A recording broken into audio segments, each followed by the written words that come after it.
సర్దార్ వల్లభాయ్ పటేల్ జయంతి సందర్భంగా హైదరాబాద్ నెక్లెస్ రోడ్లో run for unity నిర్వహించారు. రన్ ఫర్ యూనిటీలో పోలీస్ సిబ్బంది, యువత పెద్ద సంఖ్యలో పాల్గొన్నారు. ఈ కార్యక్రమానికి Telangana DGP Shivadhar Reddy, CP Sajjanar, megastar Chiranjeevi హాజరయ్యారు. దేశాన్ని ఐక్యంగా ఉంచడంలో సర్దార్ పటేల్ది కీలక పాత్ర అని ఆయన అందరి స్ఫూర్తి అని కొనియాడారు.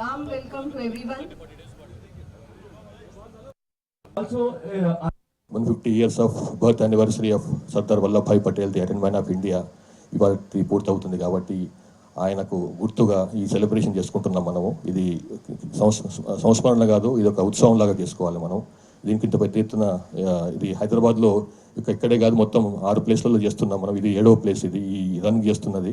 సో ఈ రన్లో ఇంత పెద్ద ఎత్తున పార్టిసిపేట్ చేసేందుకని వచ్చినందుకని చెప్పి మీ అందరికీ నా యొక్క ధన్యవాదాలు. అట్లానే ఇది కేవలం ఇది ఒక రన్ మాత్రమే కాకుండా ఒక ఇన్స్పిరేషన్ లాగా తీసుకోవాలి. దేనికోసం ఆయన నిలబడ్డాడో సర్దార్ వల్లభాయ్ పటేల్ భారతదేశాన్ని యునైట్ చేయడానికి ఇంతకుముందు చెప్పినారు బిస్మార్క్ ఆఫ్ ఇండియా అని. ఎట్లయితే ఆయన జర్మనీని యునైట్ చేసినాడో అట్లానే ఇక్కడ భారతదేశాన్ని 560 మొక్కలైన ఉన్నటువంటి భారతదేశాన్ని యునైట్ చేసినాడు, ఏకం చేసినాడు. కాబట్టి ఇది ఏకతకు, సమగ్రతకు, సమైక్యతకు కూడా ఒక మంచి రన్గా మనం భావించాలి, ఒక ఇన్స్పిరేషన్ తీసుకోవాలని చెప్పి కోరుతున్నాను.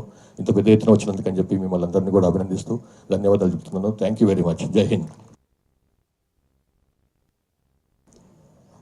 560 ప్రిన్స్లీ స్టేట్స్ని ఒక్కటిగా చేసి అండ్ ఐక్యతన ఆయన మన భారతదేశం వన్ నేషన్ అనేలాగా ఈరోజు మనం అనుభవిస్తున్నామంటే కనుక అది ఆయన ఇచ్చినటువంటి విజన్, ఆయన ఇచ్చినటువంటి ఒక గొప్ప వరంగా నేను భావిస్తున్నాను. అలాంటి మహానుభావుడికి అలా వన్నెస్ మనందరం ఒకటి, మనందరం ఐక్యంగా ఉండాలి. ఈ ఐక్యత భారతదేశంగా ఆయన మనకు అందించినందుకు ఆయన సర్వదా మనందరం రుణపడి ఉండాలి. ఆ కృతజ్ఞత ఇలాగా చూపించుకుంటూ ఇలా రకరకాలుగా ఆయనకి మనం నివాళులు అర్పించడం అనేది గొప్ప ప్రయత్నం.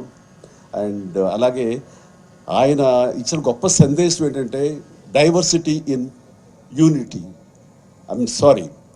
యూనిటీ ఇన్ డైవర్సిటీ అనేది ఆయన ఇచ్చిన గొప్ప సందేశం. దాని స్ఫూర్తిగా తీసుకుని ఈ రోజున మనందరం ఇలాంటి రన్లు చేయటం అనేది భావి తరాలకి, నేటి తరాల్లో ఉన్న యువతకు, ప్రతి ఒక్కరికి ఇది గ్రేట్ సోర్స్ ఆఫ్ ఇన్స్పిరేషన్. అలాంటి ప్రయత్నం చేస్తున్నటువంటి మీ అందరికి కూడా నేను ముఖ్యంగా నా అభినందనలు తెలియజేస్తున్నాను. అన్ని రాజులను ఒకటే తాటిపైన తీసుకొచ్చి ఐక్యతని చాటుకున్నారు. అనే ఒక క్రమశిక్షణ, అనే ఒక నిబద్ధతే, అనే ఒక విజన్ని మన అందరూ కూడా ఆదర్శంగా తీసుకోవాల్సిన అవసరం ఎంతో ఉంది. ఆయనని ఆదర్శంగా తీసుకొని మనము ఈ రాష్ట్ర అభివృద్ధి కోసము, దేశ అభివృద్ధి కోసము, మంచి సమాజ నిర్మాణ కోసం అందరూ కూడా పునరంకిత కావాలని చెప్పి నేను కోరుతూ